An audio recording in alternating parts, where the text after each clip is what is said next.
Would you dare to enter a dark forest where people vanished? Two girls went hiking and never came back. But the photos from their camera revealed something that should not exist. Long version. I attend a uni outside my city and therefore I rent a student accommodation throughout the year. The contract for my accommodation ends before my last exam, which would be on the following week. I thought to myself I could go to the uni library usually 24/7 the night before and spend an all-nighter irresponsible, but last-minute revision is my savior. I get to the library at around midnight. I see that it is closed for emergency maintenance. I'm unsure of what happened, but at this point my plan is screwed and I'm thinking the best thing to do is to book a hotel and just study there. All the hotels around seem to way too pricey and I noticed there's a hotel that's pretty cheap for the night. I walk for about 30 minutes on this long dark silent road. At this point I'm scared and notice a light at the end of the street being my hotel. I think to myself, finally, at least I'll be safer in their spoilers. I was not. I go into this old Victorian-like building and notice no one is at the reception. I ring the bell a couple of times until I see a tall, strange-looking man staring at me from the top of the stairs. I ask if he works there. He tells me he doesn't and is just another customer. The reception staff then comes back to the reception and I end up booking the room. As I go upstairs, I hear knocking on the door next to mine followed by some shouting. I hear a few more knocks, then I get a knock on my door. I open the door to see the strange man from before. He asks me if I'm alone and I tell him that I have a friend coming over in 5 minutes. I did not. He then asks if he could come in and I refuse. This then prompts him to try to force his way into the room, which I resist and close the door on him. There were about 10 minutes of peace before more knocking on my door. At this point I'm watching a YouTube video on my phone with a bit of talking and not much background noise. Straight after the knock I hear footsteps going to another room knocking. I assume the man thought the voice from the video was my visiting friend, making him hesitate and target the door next to mine. There were seconds of silence followed by large banging and the walls shaking. I was about to asterisk myself at this point. I hear screaming and shouting. I later find out that the weirdo was possibly serial killer who was hiding knives and machetes, intending to kill someone that night. He broke down the door of the person next door and tried to kill the person staying there. The police came shortly after and took down statements and information. To my knowledge, the individual ran away. I do not know whether he got caught. He was in fact a prime suspect for a previous murder, and since that I have never gone for a cheaper hotel, no matter the alternative distance or price. Edit. The information regarding him being a serial killer was given to me by the guy next door who returned to the police station a few times and claims he was informed that the individual was a prime suspect for a few incidents that happened sometime before this event. Edit 2. I was scared, but being 19 at the time, I did not know whether that calling the police was the correct decision in that scenario, as at the time I assumed the issue was resolved, though I later found out that it clearly wasn't. The person next door did end up calling the police, and they questioned everyone on that floor and took down everyone's details. Edit 3. People are also wondering why I started watching a YouTube video 10 minutes later. Though it was not to deter the guy, it did work in my favor in that situation. I was actually trying to calm myself down as I was hoping to get back to studying for my exam, which was literally hours away. At this point, I assumed that the situation was resolved. I wanted to leave the hotel, but I was scared to leave the room. Though old, I did not think the doors were so fragile to be broken down so easily, and I was not aware that he was hiding knives. Edit 4. I also don't know how the guy next door was able to avoid getting hurt when his door got broken down by a guy wielding a knife, but he was totally fine. He was a little shaken, but seemed to calm down once the police arrived. Edit 5. Some people here don't believe the story and want evidence. I can try contacting the police and getting an update, report or something, but I don't know how likely it is that I'll be able to get something. We thought it was just coincidences, until the flower bloomed the day my grandma died. Short story is that ghosts might be real. First piece of random info. My aunt bought my mother and father a peace lily for their wedding as she knew my father loved landscaping. It should have bloomed every year, but after the wedding, it oddly didn't. My family on my dad's side used to be very tight. We all talked, visited each other, and everybody came home for family reunions. My grandparents had a 3,000 square ft house and it would be filled with 30 family members of all ages. My grandfather wasn't especially kind to my grandmother, but they made it work for the family. When I was about 7, my grandma passed away. Being the sweetest and most loving member of the family, as well as the matriarch, the family soon fell apart.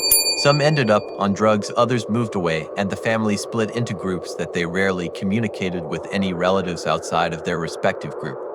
My grandmother also left us the house in her will, and with my grandpa too old to keep up with the place, he sold it to my father for $2 and moved in with my aunt. He would occasionally visit the house but never went into the living room.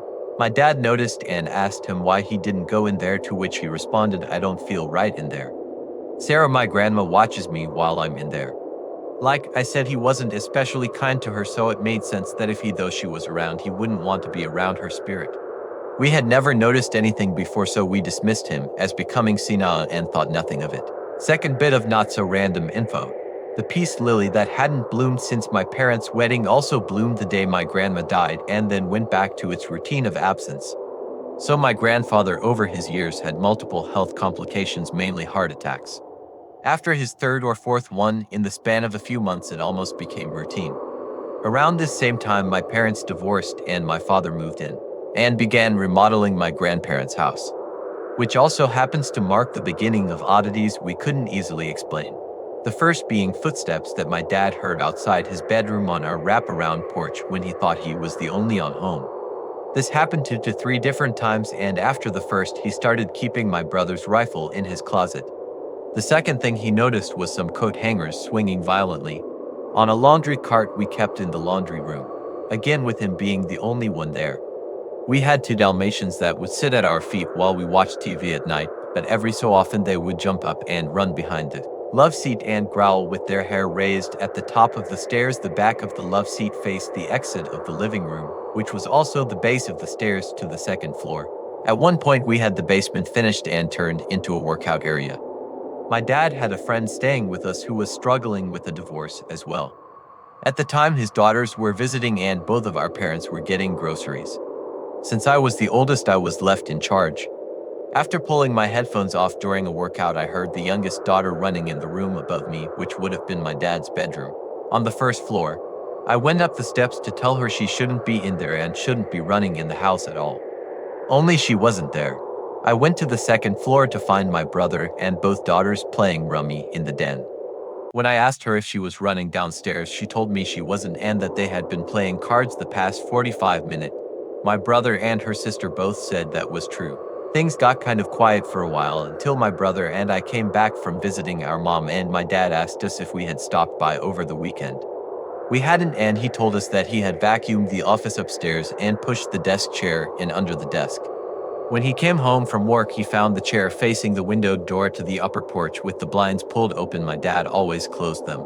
He also said there were no footprints in the carpet of the office, which you should have been able to see if it had just been vacuumed. This continued to happen a few more times. I also remember my dad telling me a story about my grandma right before she died. About how the nurse at the hospital would try to close the blinds to her window, but my grandma would protest because she liked having the sun on her face. My dad then told us that while we were gone, he was cooking his dinner with both dogs next to him when he heard a thump upstairs. The way he described it was that it sounded like someone dropped one of those 24 packs of water bottles from chest height onto the floor. It scared the shit out of the dogs, and my dad went upstairs to see if anything had fallen over. He never found anything that had fallen, so he thought someone had snuck in the house. He grabbed my brother's rifle and checked every room, every closet, under all 3 beds upstairs, and even looked in the attic. He found no one. This made us uneasy, but by far the most frightening thing that happened was when I had a friend over for the night. I invited my buddy over and had been telling him about the weird stuff going at the house. At some point I hid from him and whispered his name eerily, trying to be funny, and we had a half-assed laugh at a bad joke. Later that night, we were watching Spaceballs in the basement. Once it was over, my buddy went upstairs to get some water. When he came back, he kind of stopped and looked at me confused. He said, "How'd you get down here so fast? I didn't hear you walk up or down the stairs." Just as confused as he was, I said I never went upstairs. He laughed and said, "You did that stupid voice again, like you tried earlier." I guess he must have seen the color leave my face because he sprinted from the stairs and jumped on the couch farthest from them. Once he calmed down a little, he said he had a conversation with what he thought was me. He even asked it where the water was in the pantry and got an accurate response. I was probably about 17 at the time and was full of testosterone with an alpha male mentality and overconfidence that I had at that age, but all I can remember was having every hair on my body stand on end with my eyes watering up. I kept looking back at my friend because of course the thought crossed my mind that he was just fucking with me, but his eyes never left the stairs and neither of us slept until the sun was up. My grandfather's health AGIN took a turn for the worse and we all expected him to make a speedy recovery again. However, one morning while eating breakfast my father said we would probably go visit your grandpa in the hospital. When we asked if he had gotten worse, my dad said he hasn't, but pointed to the peace lily that was in a pot in the kitchen which had the beginnings of a bloom appearing. Sure enough, that evening we came home to a full bloom, and my grandfather's lungs filled with liquid that night and he passed. The peace lily died within the next few days. Fast forward to present day, we sold our house and bought the house of the people that bought our house, so we kind of traded houses. Our dogs no longer get up and bark in the evenings. We don't hear footsteps or thumps anymore, and the furniture doesn't move on its own. I was sitting with my dad at the table in the new house and I asked him if the new owners had noticed anything weird about the place. He said that one of the daughters thought she saw a woman in the bedroom across from hers, and another daughter knows she saw a woman behind her door when she walked into her room and shut the door. The lady she described was almost exactly the description of my deceased grandmother. Tall, long brown hair, like 4 feet plus long hair which my grandma had, dark skin, dark brown eyes, and a white sundress. I haven't experienced anything since. I live on my own now, far away from home. I don't feel creeped out to walk through a room in the middle of the night with no lights on. I never feel like I'm being watched. It all seemed to happen once we started remodeling and stopped when we moved. Who knows? I try not to think too deep into it. Imagine, you're walking a trail and suddenly there's no signal. Hundreds of 911 calls never went through. And then, something terrifying begins in the jungle night. The Lost Girls of Panama. I discovered this story a while back from another Reddit post and it's etched in my brain now. Lol, it is some scary stuff. It's about these two Dutch girls that went on vacation in Panama. Wiki, Creamers and Froon arrived in Panama for a 6-week vacation on March 15, 2014. They toured Panama for 2 weeks before arriving in Baque on March 29 to live with a local family for a month while volunteering with children. On April 1st, they went hiking with their host dog around 11 o'clock near the clouded forests that surrounded the Baru volcano, possibly the Trail of Pianista, not far from Baque. They wrote on Facebook that they intended to walk around Baque, and it was reported that they had been seen having brunch with 2 young Dutch men before embarking on the trail. Their hosts became alarmed when their dog returned home that night without the young women. Froon's parents stopped receiving text messages, which both women had been sending to their families daily. On the morning of April 2nd, Froon and Creamers missed an appointment with a local guide. On April 3rd, authorities began aerial searches of the forest and local residents began searching. On April 6th, the parents of Creamers and Froon arrived in Panama along with police, dog units, and detectives from the Netherlands to conduct a full-scale search of the forests for 10 days. The parents offered a $30,000 United States dollars reward. 10 weeks later, a local woman turned in Froon's blue backpack, which she said she had found in a rice paddy by a riverbank near her village of Alto Romero in the Bocas del Toro region. She said she was sure it had not been there the day before. The backpack contained 2 pairs of sunglasses, 83 United States dollars in cash, Froon's passport, a water bottle, Froon's camera, 2 bras, and the women's phones, all packed, dry, and in good condition. The women's phones showed strange emergency call attempts. Some hours after the start of their hike, someone had dialed 112, the international emergency number, and 911, the emergency number in Panama. The first distress call had been made just hours after beginning their hike. One from Creamers' iPhone at 16:39, and shortly after that, one from Froon's Samsung Galaxy at 16:51. None of the calls had gone through due to lack of reception except one brief attempt on April 3rd.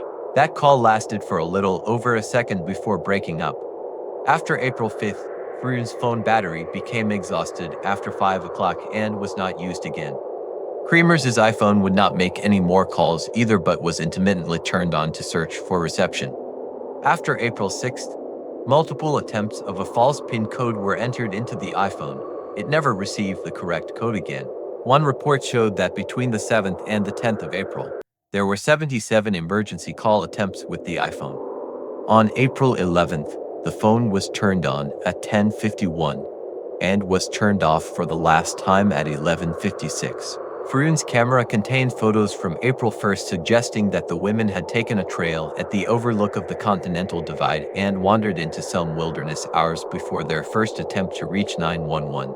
But with no signs of anything unusual, on April 8th, 90 flash photos were taken between 1 o'clock and 4 o'clock, apparently deep in the jungle and in near complete darkness. A few photos show that they were possibly near a river or a ravine.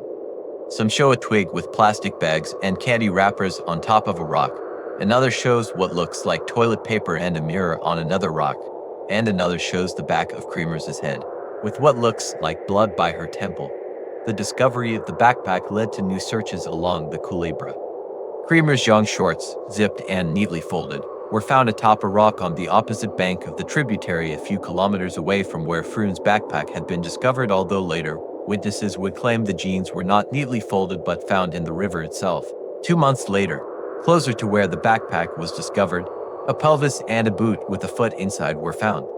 Soon at least 33 widely scattered bones were discovered along the same river bank.